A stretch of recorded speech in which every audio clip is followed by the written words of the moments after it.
the best academy. Hi friends, welcome to Harish academy. ఈరోజు వార్తలు నిలిచిన జాతీయ అంతర్జాతీయ రాష్ట్రీయ అంశాల గురించి, వార్తలు నిలిచిన వ్యక్తులు, అవార్డులు, పుస్తకాలు, మరి క్రీడా సంబంధిత సమాచారం, ఒక్కొక్క అంశాన్ని వివరంగా తెలుసుకుందాం. ఈరోజు ఫస్ట్ టాపిక్ వచ్చేసి ఇటీవల తరచూ వార్తలు నిలుస్తున్న అంశాలపైన పోటీ పరీక్షలకు ప్రిపేర్ అవుతున్న ప్రతి ఒక్క అభ్యర్థి ప్రత్యేక శ్రద్ధను చూపండి. రానున్న పోటీ పరీక్షల్లో ఏ పోటీ పరీక్షన కానివ్వండి, ఏ స్థాయి పోటీ పరీక్షన కానివ్వండి, అటువంటి టాపిక్స్ నుండి క్వశ్చన్స్ లేకుండా మనం క్వశ్చన్ పేపర్ని ఎక్స్పెక్ట్ చేయలేము. ఈరోజు అలాంటి ఒక topic economy subject point of వ్యూలో ఇండియాస్ గ్రోత్ రేట్స్ ఎస్టిమేట్స్, భారతదేశం యొక్క వృద్ధి రేటు అంచనాలు అనే టాపిక్ని తరచూ మనం వార్తలు చూస్తున్నాం కదా. వివిధ అంతర్జాతీయ సంస్థలు కానీ, వివిధ జాతీయ సంస్థలు కానీ ప్రస్తుత ఆర్థిక సంవత్సరంలో, రానున్న ఆర్థిక సంవత్సరంలో భారతదేశం యొక్క వృద్ధి రేటు ఏ విధంగా ఉండబోతోంది అని అంచనా వేస్తున్నాయి కదా. ఆ నెంబర్స్ ఇంపార్టెంట్. అండ్ ఇంకోటి గుర్తుంచుకోండి, stats in the economy are not at all static, they are volatile, they are dynamic, always changes. అంటే అర్థం ఏంటంటే, అర్థశాస్త్రంలో మనం నేర్చుకునే గణాంకాలు ఏవైతే ఉంటాయో అవి ఎప్పుడు కూడా తటస్థంగా ఉండవు, స్టాటిక్గా ఉండవు, మారుతూనే ఉంటాయి. ఇందులో కూడా రివైజ్డ్ ఎస్టిమేట్స్, అటువంటి మనం కరెంట్ అఫైర్స్ని రెగ్యులర్గా చూస్తూ ఉంటే అప్డేట్స్ ఏవైతే ఉంటే అప్డేట్ చేసుకుంటూ ఉండాలి. ఓకేనా. ఈరోజు అలాంటి ఒక టాపిక్ జీడిపి ఎస్టిమేట్స్. ఏ సంస్థ అంచనా వేస్తోంది?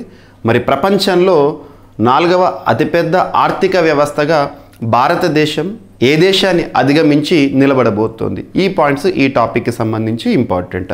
సో ఇక్కడ అబ్జర్వ్ చేస్తే భారత్ 2026 వరకల్లా ప్రపంచంలో 4వ అతిపెద్ద ఆర్థిక వ్యవస్థగా నిలబడబోతోందని చెప్పేసి ఎవరు చెప్తున్నారు?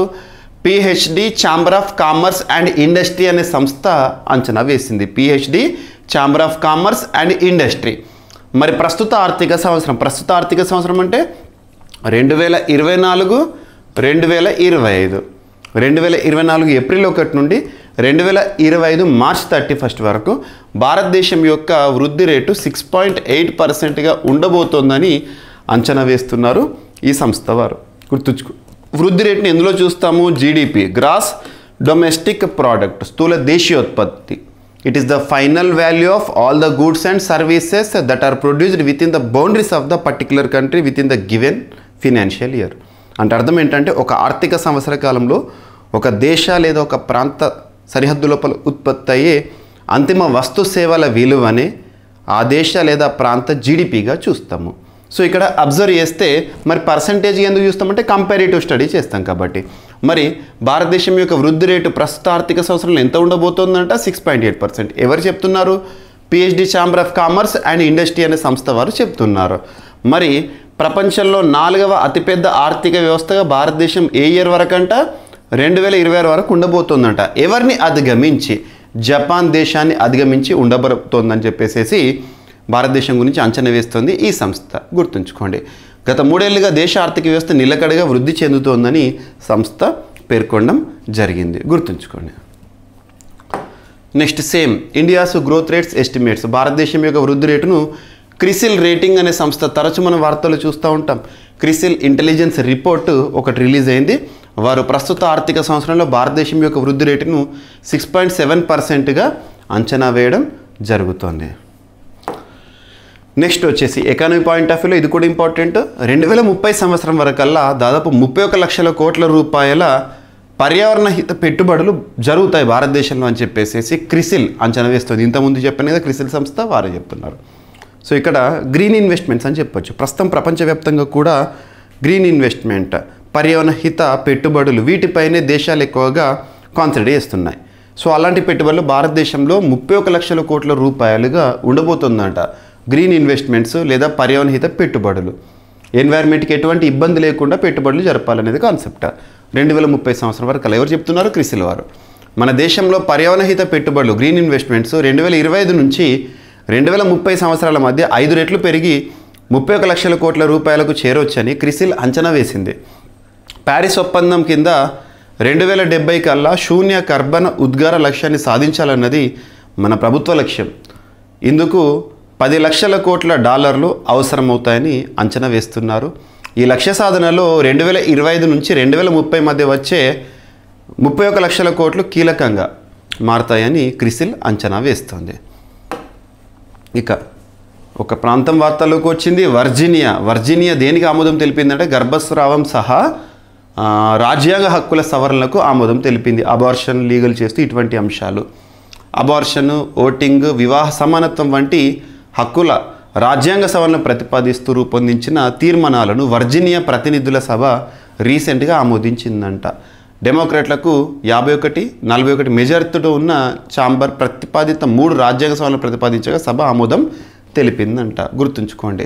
సో కొత్తగా వార్తలు నిలుస్తున్న హక్కులు కానీ, మానవ హక్కులు కానీ ఇటువంటి ఏమైనా ఉంటే మనకి ఎగ్జామినేషన్ పాయింట్ ఆఫ్ వ్యూ అడుగుతారు, ఎక్కడ ఇది వార్తల్లోకి వచ్చింది, ఇలాంటివి. నెక్స్ట్, నింగిలోకి ప్రపంచంలోని అత్యంత హై రెజల్యూషన్ స్పెక్ట్రల్ శాటిలైట్స్ని ప్రయోగిస్తూ ఏ సంస్థ వార్తల్లోకి వచ్చింది, ఎక్కడి నుండి లాంచ్ చేశారు? ఈ 2 పాయింట్స్ ఇంపార్టెంట్. అంతకంటే ముందు కూడా ఒక స్టాటిక్ పాయింట్ని యాడ్ చేయాలి. ఇన్ స్పేస్ ఫుల్ ఫామ్ ఏంటి? Indian national space promotion and authorisation centre. Indian national space promotion and authorisation centre 2020 సంవత్సరంలో భారత ప్రభుత్వం ఈ ఇనిషియేటివ్ని తీసుకొచ్చింది. ఉద్దేశం ఏంటంటే భారతదేశంలో ఇస్రో సాధిస్తున్న ఘనతలకి తోడు ప్రైవేట్ స్టార్టప్స్కి ప్రోత్సాహం కల్పించడం. అందుకే కదా మనం చూసిన ఫలితము స్కైరూట్ ఏరోస్పేస్ వంటి స్పేస్ స్టార్టప్స్ భారతదేశంలోనే మొట్టమొదటి ప్రైవేట్ రాకెట్ ప్రయోగం ఇటువంటి వాటితో ఘనతలను సాధిస్తుంది. సో ఇక్కడ ఇన్స్పేస్ సహకారంతో రీసెంట్గా ఒక సంస్థ, బెంగళూరు కేంద్రంగా పనిచేసే అంకుర సంస్థ పిక్సెల్ అనే సంస్థ హై రెజల్యూషన్ స్పెక్ట్రల్ శాటిలైట్లను నింగిలోకి పంపడం జరిగింది. సో ఇక్కడ టాపిక్లోకి వెళ్తే ప్రపంచంలోని అత్యంత హై రెజల్యూషన్ వాణిజ్యపరం 3 హై పవర్ స్పెక్ట్రల్ ఉపగ్రహాలు, హైపర్ స్పెక్ట్రల్ ఉపగ్రహాలను నింగిలోకి పంపినట్లు బెంగళూరు కేంద్రంగా పనిచేసే అంకుర సంస్థ స్పేస్ స్టార్టప్ పిక్సెల్ తెలిపింది. అమెరికాలోని కాలిఫోర్నియాలో వాండెన్బర్గ్ స్పేస్ ఫోర్స్ ప్రయోగ కేంద్రం నుంచి వీటిని ప్రయోగించినట్లు తెలిపారు. వాతావరణ మార్పులు, భూమికి సంబంధించిన అత్యంత స్పష్టమైన శాటిలైట్ చిత్రాలను పొందొచ్చని పిక్సెల్ సంస్థ వ్యవస్థాపకుడు CEO అవైస్ అహ్మద్ గారు రీసెంట్గా చెప్పడం జరిగింది. గుర్తుంచుకోండి. So MSME micro small medium enterprises industry sector మొత్తాన్ని తీసుకుంటే అత్యధికంగా ఉపాధి అవకాశాలు కల్పిస్తున్నది ఏంటంటే MSME sector.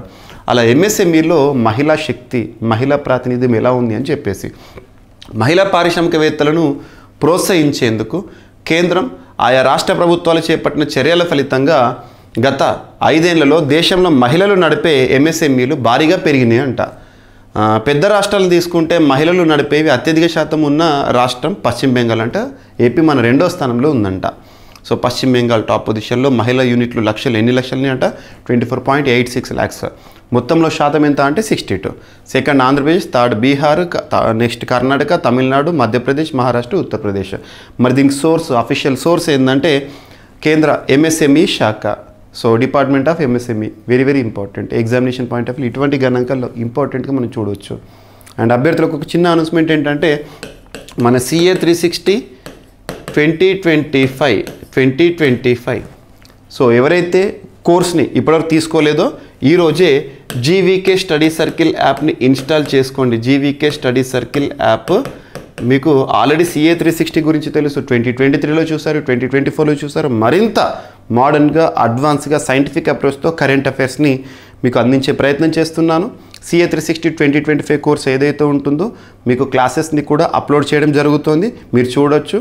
And demo video చాలామంది అభ్యర్థులు కూడా అడుగుతున్నారు, సార్ ఇందులో కంటెంట్ ఎలా ఉంటుందని. ఆల్రెడీ లాస్ట్ 2 years నుండి చూసిన వారు వాళ్ళకి తెలుసు కంటెంట్ ఏంటనేది. సో కొత్తగా అభ్యర్థులు ఎవరైతే ప్రిపరేషన్లో ఇప్పుడే వచ్చారో వారి కోసం డెమో వీడియోను అందించాను. సో మీరు Praveen sir classes YouTube channel ఇప్పటివరకు చూడనట్లయితే చూడండి. ప్రవీణ్ సార్ క్లాసెస్ యూట్యూబ్ ఛానల్లో ఈరోజు మార్నింగ్ ఒక వీడియోను అంతర్జాతీయ అంశాలను మీకు అందించడం జరిగింది. సేమ్ అదే ఫార్మేట్లో మనము CA 360 వీడియోస్ని సెగ్మెంట్ వైజ్గా, సో దాదాపు 20 సెగ్మెంట్స్లో మీ కరెంట్ అఫైర్స్ని అందిస్తాను. జాతీయ, అంతర్జాతీయ ఇలా అంశాలు చెప్పుకుంటూ పోతే సబ్జెక్ట్ వారీగా current affairs, polity, economy, geography, history, science and technology, environment and etcetera అలా సబ్జెక్ట్ వైజ్ కరెంట్ అఫైర్స్ని టోటల్గా మీకు చూడడం జరుగుతుంది. సో అభ్యర్థులకు ఆఫర్ ప్రైస్లో ప్రస్తుతం కోర్స్ అందుబాటులో ఉంది. అండ్ ఓల్డ్ సబ్స్క్రైబర్స్కి కూపన్ ఆఫర్ని ఆల్రెడీ ప్రొవైడ్ చేయడం జరిగింది. చాలామంది అభ్యర్థులు వినియోగించుకున్నారు. సో ఇప్పుడే యాప్ ఇన్స్టాల్ చేసుకొని అందులో అన్ని కోర్సెస్ చూడండి. అన్ని కోర్సుల పైన కూడా ఆఫర్ అనేది కంటిన్యూ అవుతుంది. సో రేపటితో ఆఫర్ ముగుస్తుంది. ఇస్రో చైర్మన్గా నారాయణన్ గారు బాధ్యతల స్వీకరణ చేశారు. So ISRO Indian space research organisation గత కొన్నేళ్లుగా ఇస్రో సాధిస్తున్న విజయాలు అద్భుతం. 2023 సంవత్సరం మన భారతదేశ చరిత్రలో కాదు, ప్రపంచ చరిత్రలో ఎప్పటికీ నిలిచిపోతుంది. చంద్రయాన్ 3 సక్సెస్, విక్రమ్ ల్యాండర్ చంద్రుని పైన ల్యాండ్ అవ్వడం, చంద్రుని యొక్క దక్షిణ ధ్రువంలో ల్యాండ్ అయిన మొట్టమొదటి దేశంగా భారతదేశం, ఇవన్నీ చూసాం మనం. ఆ ఘనతలు ఎవరి హయాంలో? ఇస్రో చైర్మన్గా సోమనాథ్ గారి హయాంలో. సో తను పదవి విరమణ చేశారు. తన స్థానంలో బాధ్యతలు స్వీకరిస్తూ వార్తల్లోకి వచ్చిన వ్యక్తి వి నారాయణన్ గారు. ఇస్రో నూతన చైర్మన్గా వి నారాయణ్ గారు బాధ్యతలను స్వీకరించడం జరిగింది, గుర్తుంచుకోండి. ఇక గ్రీస్ దేశానికి అధ్యక్షుడిగా కాన్స్టాంటిన్ టాసాలోస్ ఇటీవల వార్తల్లోకి వచ్చారు. ప్రతిపాదించిన ప్రధాని కిరియాకోస్. సో ఏదైనా ఒక దేశం వార్తల్లోకి వస్తే నూతన దేశాధినేత కానీ ప్రధానమంత్రులు కానీ వార్తల్లోకి వచ్చినట్టే వాళ్ళ పేర్లను చూడండి. కొన్నిటికి మన భారతదేశంతో సరిహద్దు పంచుకుంటున్న దేశాల విషయంలో ఆ దేశాధినేత పేరుతో పాటు వాళ్ళకు కన్సర్న్డ్ పొలిటికల్ పార్టీ పేరు కూడా మనం చూడాలి. గ్రీస్ తదుపరి అధ్యక్షుడిగా ప్రస్తుత పార్లమెంట్ స్పీకరు కాన్స్టాంటిన్ టౌసాలాస్ ప్రధాని కిరియాకోస్ మిట్సాటాకిస్ ప్రతిపాదించడం జరిగింది. సో గుర్తుంచుకోండి. సో నూతన అధ్యక్షుడు ప్రతిపాదించిన ప్రధాని. సో గ్రీస్ ప్రధాని ఇద్దరు పేర్లు ఇక్కడ కవర్ అయిపోయినాయి. అండ్ సిట్టింగ్లో ఉన్న అధ్యక్షుడి అరెస్ట్, దక్షిణ కొరియాలో చోటు చేసుకున్న పరిస్థితులు మనం లాస్ట్ ఇయర్ నుండి చూస్తున్నాం. దేశంలో అధ్యక్షుడు మార్షల్ లా ఎమర్జెన్సీని ప్రకటించడం, ప్రతిపక్షాలు వ్యతిరేకించడం, తన తొలగింపు తీర్మానం, అభిశంసన తీర్మానాన్ని ప్రవేశపెట్టడం, అది పాస్ అవ్వడం. సో ఇవన్నీ చూస్తున్నాం. కాన్సిక్వెన్స్ ఫైనల్గా ఇక సిట్టింగ్ అధ్యక్షుడిని అదుపులోకి తీసుకోవడం. దేశ చరిత్రలో మొదటిసారి పోలీసుల అదుపులో ప్రస్తుత దేశాధ్యక్షుడు దక్షిణ కొరియా అధ్యక్షుడు. తన పేరేంటని అడుగుతారు. Yoon Suk Yeol. Very very important. So తరచూ వార్తలు నిలుస్తున్న వారు మరింత ఇంపార్టెంట్. అభిశంసనకు గురైన దక్షిణ కొరియా అధ్యక్షుడు యూన్ సుక్ యోల్ను పోలీసులు అదుపులోకి తీసుకున్నారు, అరెస్ట్ చేస్తారు. దేశ చరిత్రలో సిట్టింగ్ అధ్యక్షుడిని అదుపులోకి తీసుకోవడం ఇదే తొలిసారి అంట, గుర్తుపెట్టుకోండి. సో క్రీడలకు సంబంధించి నోవాక్ జకోవిచ్ ప్రస్తుతం ప్రపంచంలో హైయెస్ట్ లేదా maximum number of grand slams గెలుపొందిన ఆటగాడు. ఏ ఆటగాడు? మనకు టెన్నిస్. సో టెన్నిస్ క్రీడాకారుడు నోవాక్ జకోవిచ్. సో ఒక రికార్డు నెలకొల్పాడు. 430 గ్రాండ్ స్లామ్ మ్యాచెస్. సో అత్యధిక గ్రాండ్ స్లామ్ మ్యాచ్లో ఆడిన ప్లేయర్గా నోవాక్ ఘనత. సెర్బియా ఆటగాడు రోజర్ ఫెదరర్ రికార్డు బ్రేక్ చేశారు. Australian Open. మనకి గ్రాండ్ స్లామ్స్ అంటే ఏంటంటే 4 ఉంటాయి. Australian Open, French Open, Wimbledon, American, US Open. ఈ 4 ఓపెన్లు గుర్తుంచుకోండి. అలా అత్యధిక గ్రాండ్ స్లామ్ మ్యాచ్లో ఆడిన ఆటగాడు, అత్యధిక గ్రాండ్ స్లామ్ టైటిల్ గెలిచిన ఆటగాడు కూడా నోవాక్ జకోవిచే, గుర్తుపెట్టుకోండి. ఎవరు రికార్డు బ్రేక్ చేశారంటే గ్రాండ్ స్లామ్ మ్యాచ్ల విషయంలో అయితే మనం రోజర్ ఫెదరర్ రికార్డు బ్రేక్ చేశాడు, గుర్తుంచుకోండి. సో ఇవి ఫ్రెండ్స్ ఈరోజు వార్తల్లో నిలిచిన అంశాలు. ఒకసారి ర్యాపిడ్గా చూస్తే భారత్ 2026 కల్లా ప్రపంచంలో 4వ అతిపెద్ద ఆర్థిక వ్యవస్థ నిలబడబోతోందని అండ్ క్రిసిల్ రేటింగ్ అంచనా. 2030 సంవత్సరం వరకల్లా పర్యావరణహిత పెట్టుబడులు భారతదేశంలో 31 లక్షల కోట్ల రూపాయలు ఉండబోతోంది. అండ్ గర్భస్రావం సహా రాజ్యాంగ హక్కుల సవరణలకు వర్జీనియా ఆమోదం తెలిపింది. నింగిలోకి ప్రపంచంలోని అత్యంత హై రెజల్యూషన్ స్పెక్ట్రల్ శాటిలైట్లను పంపించింది పిక్సెల్ సంస్థ. ఎంఎస్ఎంఈలో మహిళా శక్తి అని చెప్పేసి ఇస్రో నూతన చైర్పర్సన్గా వి నారాయణన్ గారు. గ్రీస్ అధ్యక్షుడిగా కాన్స్టాంటిన్ టాసాలోస్. దక్షిణ కొరియా అధ్యక్షుడి అరెస్ట్. అండ్ నోవాక్ జకోవిచ్ ప్రపంచ record highest number of grand slam matches played. So ఇవి ఫ్రెండ్స్ ఈరోజు వార్తల్లో నిలిచిన అంశాలు. మిస్లేనియస్ అంశాలను మిగిలిపోతే రేపటి క్లాస్లో జోడించి మరొకసారి నేర్చుకుందాం. రేపు కలుద్దాం. Thank you.